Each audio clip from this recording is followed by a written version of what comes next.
안녕하세요. 즐거운 초등영어의 지니스입니다. 자, 오늘은 제가 얼마 전에 칠세고시라는 타이틀로 추정육식분에서 굉장히 이슈가 됐던 그런 프로그램이 있어가지고 그거를 많은 분들이 보셨던 것 같아요. 그래서 그 이야기를 좀 나눠보려고 합니다. 사실 제가 그 다큐를 보고요.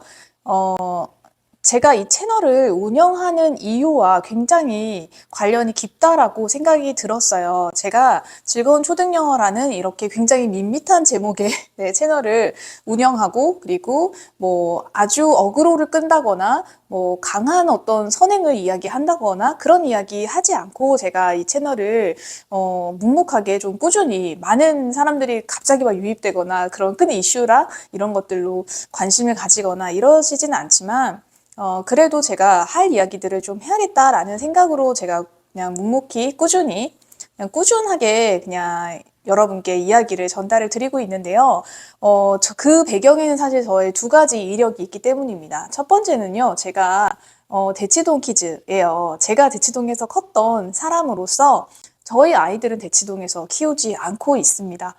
너무너무 힘든 상황을 잘 알고 있고요. 그리고 심지어 제가 다녔을 때 그 시절보다 지금은 훨씬 더, 네, 심하죠. 그래서 저희 아이들은 그런 학습을 시키는데 제가 그렇게 동의하고 있지 않습니다. 그게, 그냥 대치동을 경험하지 못한 분들이 어떤 동경이나 이런 것들로, 거기는 어떤 곳일까? 이런 환상 같은 것들로 접근하시기에는 굉장히 조심하셔야 된다는 이야기를 좀 드리고 싶고요. 또, 한편으로는 또 저희 아이들이 그렇게 막, 고급 교육을 받아야 될 만큼 뛰어난 친구들이 아닙니다. 그냥 평범한 아이들이거든요. 네, 그런 아이들한테 그런 좀 고강도의 학습을 시키는 그런 곳은 적절하지 않다고 판단을 했어요. 그래서 첫 번째 이유는 제가 직접 경험을 했던 대치동 상황이기 때문에 저는 그 선택을 하지 않았고요. 두 번째 이유는요, 제가 교과서를 오래 만들면서 공교육 시스템에 대해서 누구보다 잘 알고 있습니다. 이제 이 교육과정을 활용해서 우리가 이걸 기반으로 뻗어나가야 하고 이걸 기반으로 우리 아이들의 인지 수준을 따라가면서 학습을 해야 된다는 것에 대해서 확신이 있기 때문이에요. 이 두 가지 기반이 있기 때문에 제가 공교육에 대한 어떤 이야기들, 그 다음에 사교육에서 과도하게 선행해서는 안 된다는 것에 대한 나름의 철학이 있어요. 그런 게 있기 때문에 사실 제가 우리 큰아이 5, 6학년 때 과감하게 구례라는 곳에 농촌 유학을 다녀올 수 있었던 것도 이런 것에 대한 확신이 있었기 때문이거든요. 그래서 저의 가치관을 담은 이 채널을 운영하는 데 있어서 그런 것이 굉장히 크게 기반을 하고 있다는 거 여러분이 알아주셨으면 좋겠고요. 이번에 칠세고시라는 타이틀로 나왔던 그 프로그램을 보면서 제가 느낀 점, 그 다음에 어머님들이 과도하게 불안해하시지 말아야 될 점, 그 부분에 대해서 이야기를 해보려고 합니다. 자, 첫 번째는 칠세고시는요, 아주 극히 일부의 일입니다. 그러니까 너무 과도하게 걱정을 하신다거나 뭐 SNS에서 그런 거 가지고 공방을 하신다거나 그럴 필요가 전혀 없다라는 거예요. 굉장히 일부의 이야기고요. 뭐 사실 영어뿐만이 아니고 수학도 같은 방식으로 지금 학습이 이루어지고 있는데요.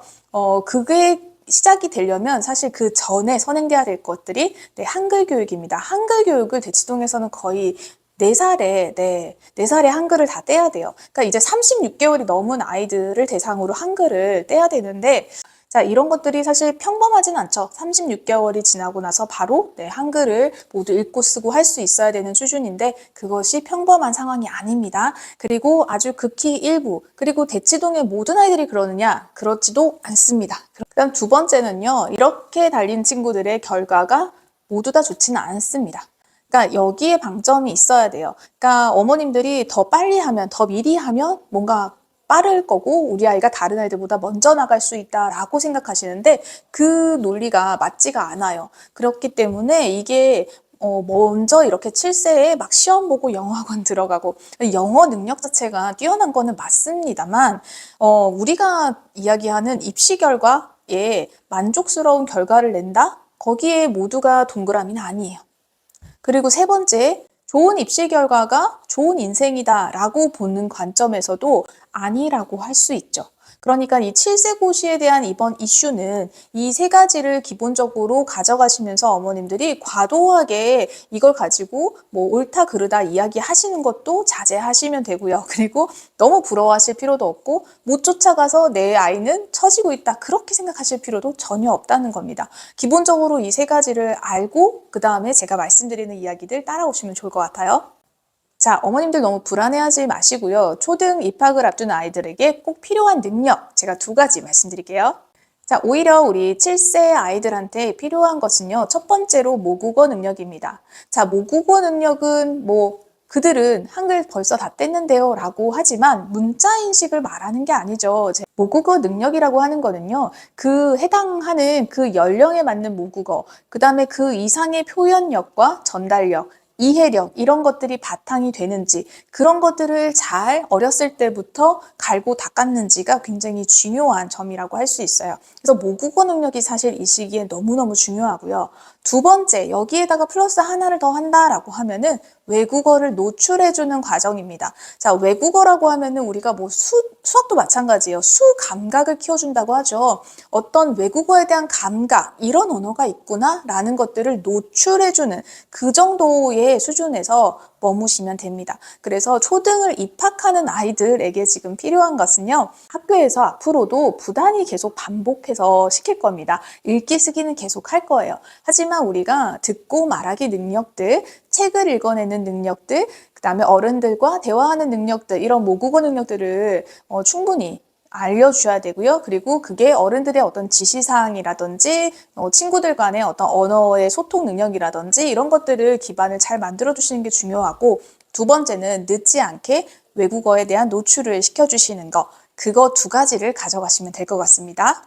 그럼 두 번째는요, 초등 시기 내내, 초등 시기 이후에도 마찬가지입니다만, 내 아이를 다른 누군가와 비교하지 않고 잘 우리 아이의 수준을 맞게 갈 수 있는 방법은요, 첫 번째는 공교육의 교육과정을 잘 준수하는지 확인하셔야 됩니다. 자, 공교육의 교육과정이라고 하는 것이 그렇게 단순하지 않습니다. 아이들이 어렸을 때는 그 해야 되는 과업들이 굉장히 작고 쉬운 걸 수 있는데 학년이 올라가면 올라갈수록 학교 급 간에 또는 학년 급 간에 이런 차이들이 있어요. 이렇게 점프하면서 올라가는 시기들이 있거든요. 그래서 그런 부분들이 잘 메꿔져서 올라가는지를 보시고 우리 아이가 교육 과정에서 원하는 그 성취 기준을 성취하지 못했을 때 걱정하셔야 돼요. 그러니까 학원에서는 진도를 막 나가고 있는데 학교에서 단원 평가를 틀린다. 이거를 경계하셔야 된다고요. 이해되셨죠? 근데 그게 쌓이다 보면은요, 사실 중등에서도 성적을 내기가 어렵고, 그런 방식으로 학습을 하다 보면 아이가 암기식으로 학습을 하게 되니,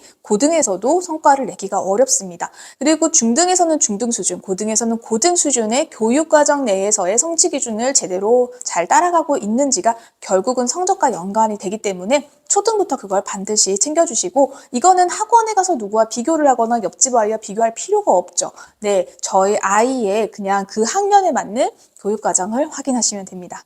그다음 두 번째는요. 영어도 마찬가지지만 국어 독서 능력이에요.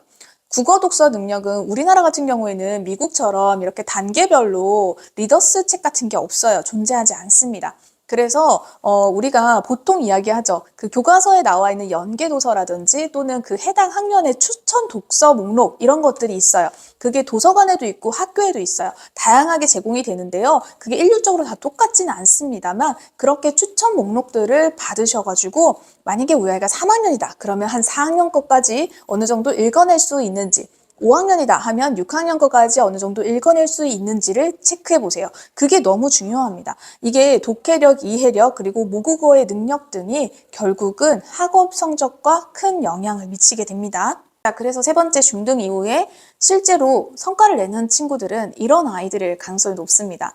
실제로 우리가 언어 같은 것들은 습득을 하는 방식이죠. 국어든 영어든. 그런데 이 중등 이후에 성적을 내는 아이들은요. 학습력이 좋은 아이들이에요. 학업 능력이라고 하죠. 그래서 어떤 교과목, 특정 교과목에서 선생님이 설명을 해주시고 그 선생님의 설명을 듣고 텍스트가 기반이 되어 있는 교과서를 잘 읽어내고 그것을 나만의 방식으로 잘 정리 정돈을 하고 그것을 가지고 활용하고 심화된 문제들을 풀어볼 수 있는가? 풀었을 때 맞을 수 있는가? 정답을 찾을 수 있는가 이런 것들에 대한 능력을 학업 능력이라고 해요.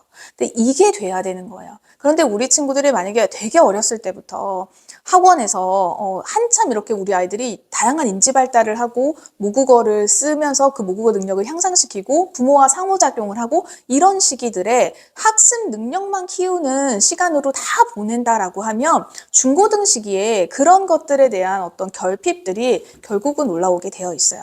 그러니까 여러분들이 그때 그 당시에 우리 아이가 그런 특정 학원을 가지 못해서 레벨 테스트를 통과하지 못해서 들어가지 못한 것에 대해서 안타까워하실 일이 전혀 아니라는 거예요. 오히려 그때는 감정적으로 그리고 아이와 정서적으로 교류를 많이 해주시고 그 안정적인 느낌으로 아이가 학업을 잘 집중할 수 있게 도와주시는 것이 오히려 이기는 방법이에요. 그래서 그런 방식으로 초등 시기를 보낸 친구들은 중등 때 공부할 저력이 생깁니다. 자기 나름의 방식으로 교과서와 텍스트를 이해하고 학교에서 선생님과 상호작용을 잘하고 그런 친구들이 잘 정리를 해서 문제집을 열심히 풀고 엉덩이 힘이 있다면 분명히 어렸을 때부터 너무 많은 힘든 공부를 한 친구들보다 훨씬 좋은 결과를 낼 수가 있습니다.